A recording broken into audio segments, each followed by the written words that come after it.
रुख कर लेते हैं। खबर नेपाल से जुड़ी हुई है। दरअसल नेपाल की बारिश से इस वक्त बिहार भी प्रभावित है। बिहार के 13 जिलों में बाढ़ से इस वक्त हालात बेहाल है। कोसी, गंडक, बागमती नदी में जलस्तर बढ़ चुका है और जलस्तर के पुराने रिकॉर्ड भी अब टूट रहे हैं। नदियां इस वक्त कई जगहों पर उफान पर है। लोगों के घरों में नदियों का पानी घुस रहा है और बाढ़ का पानी लोगों के खेतों तक भी, जो किसान हैं खासतौर पर, किसानों के खेतों तक भी पहुंच चुके हैं, जो कि भारी नुकसान इन किसानों को उठाने के लिए कहीं ना कहीं ये मुसीबत का सबब जरूर बन रहे हैं। सैकड़ों एकड़ फसलें अब बाढ़ में बर्बाद हो चुकी हैं। नेपाल से निकला सैलाब बिहार में इस वक्त तबाही मचाने को तैयार नजर आ रहा है। बिहार में कोसी और गंडक नदी उफान पर है।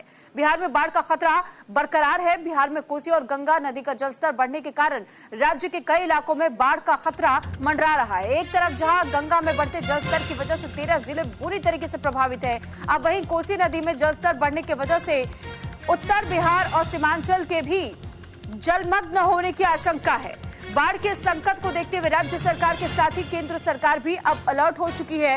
हालांकि एक और जहां लोगों को राहत पहुंचाने की कोशिशें की जा रही है, तो वहीं अभी भी कई ऐसे लोग हैं जो कि मुसीबतों में घिरे हुए हैं और इसी आस, इसी उम्मीद में बैठे हैं कि सरकार की ओर से उन तक कोई मदद जल्द से जल्द पहुंचाई जा सके।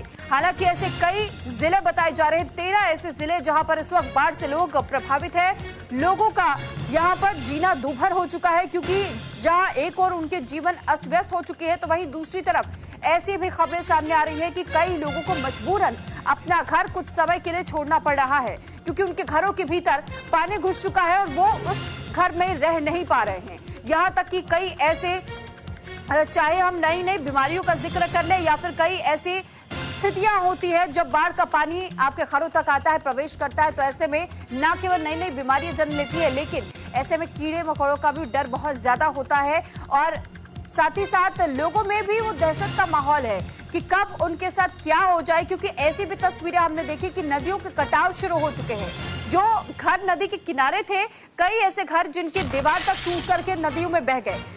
इसी के तहत में लोग बेहद इस वक्त हताश और परेशान हैं कि आखिर कब वो दिन आएंगे जब दोबारा से उनके चेहरों पर वो रौनक लौटेगी, कब बाढ़ की स्थिति से उन्हें निजात मिलेगा और कब वो अपने आशियाने में वापस लौट पाएंगे। फिलहाल ये सब अभी भी एक सवाल उनके सामने खड़ा है, लेकिन इन सवालों के जवाब कब तक उन्हें मिल पाते हैं ये तो कह पाना मुश्किल है। लेकिन प्रशासन से जरूर उम्मीदें वहां की जनता को, बिहार की जनता को है कि बिहार की जनता के लिए प्रशासन की ओर से, सरकार की ओर से कदम उठाए जाए और उनके लिए राहत सामग्री के साथ साथ में राहत बचाव कैंप में भी लोगों को सुरक्षित स्थानों तक ले जाया जा सके। दो तस्वीरें हम आपको दिखा रहे हैं। एक तस्वीर जहां रेस्क्यू ऑपरेशंस के लिए पहले से टीमों को तैयार किया जा रहा है। एनडीआरएफ, एसडीआरएफ और साथ ही कई ऐसे जवान भी हैं जिनको वहां रेस्क्यू करने के लिए भेजा जा रहा है। अगर लोग कुछ फंसे हुए होने की उम्मीदें जाहिर की जा रही है।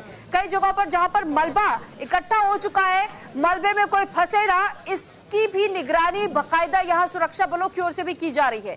तो आप देखिए कि किस तरीके से एनडीआरएफ, एसडीआरएफ की टीमें तो तैनात है ही, लेकिन सुरक्षा बलों की कुछ टुकड़ियों को भी यहाँ पर उतार दिया गया है ताकि किसी भी तरीके से लोग परेशान ना हो। और अगर लोगों को परेशानी होती है तो फिर उनके लिए हर मुमकिन कोशिश प्रशासन और सरकार इस वक्त करने पाए, लोगों को वहां से राहत के तौर पर सुरक्षित स्थानों पर पहुंचाया जा सके, उन तक राहत की सामग्री पहुंचाई जा सके।